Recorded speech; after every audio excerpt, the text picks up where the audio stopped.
কথাতেই আছে না, পাপ কখনো বাপকেও ছাড়ে না। তার প্রকৃষ্ট একটি উদাহরণ দিই আপনাদের।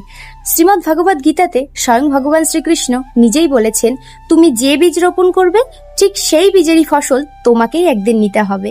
আমরা অনেক সময় ভাবি আমাদের গোপনে করা অন্যায়গুলো হয়তো কারোর চোখে পড়ছে না, কিন্তু এটাই হচ্ছে আমাদের জীবনে সব থেকে বড় ভুল। প্রকৃতি হচ্ছে নীরব সাক্ষী, আর ঈশ্বর হচ্ছে সর্বজ্ঞ বিচারক। একদিন এক রাজা নিজের ক্ষমতার অহংকারে একজন নির্দোষ ব্রাহ্মণকে মিথ্যাচোরের অপবাদ দিয়ে রাজ্যচ্যুত করেছিলেন।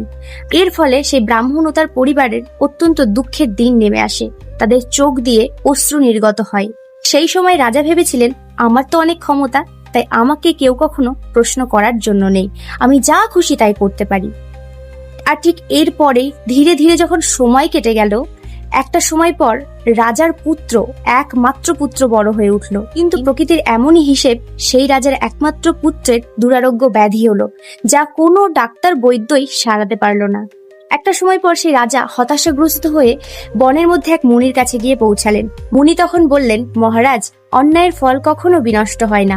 কারোর চোখের যদি জল ঝরে, প্রকৃতি একদিন ঠিক সেই হিসেব বুঝিয়ে দেয়।